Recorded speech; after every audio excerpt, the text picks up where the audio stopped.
Once you've completed your form ready for use, or more likely ready for user testing, you will need to publish it. Publishing your form will make it available for use.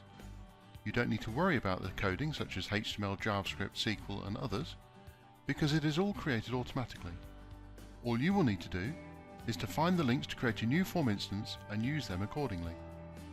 During this tutorial, we will cover that process.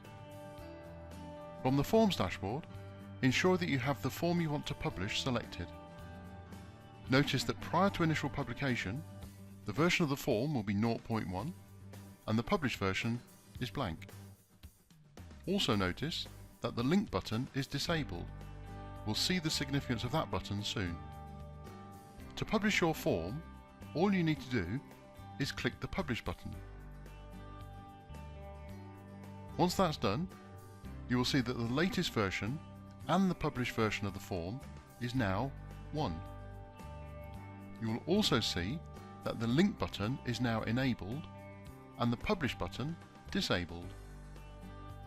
Your form is now ready to use, but you will need to distribute links to create an instance of your form, and those links can be found by clicking the Link button. There are a number of different options available here. The Link option can be used to create an instance of the form. The HTML link option is commonly used for embedding a link to the form in a web page. This is probably the most commonly used option.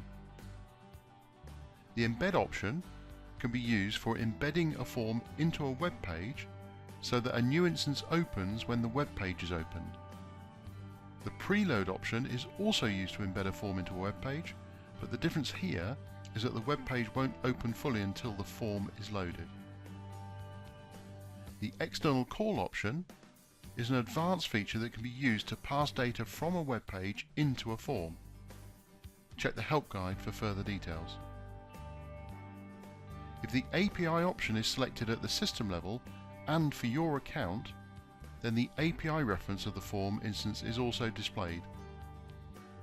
Further details on how to use the API are also included in the help guide. Whichever option you decide to use, simply copy the code from this page and distribute it as required.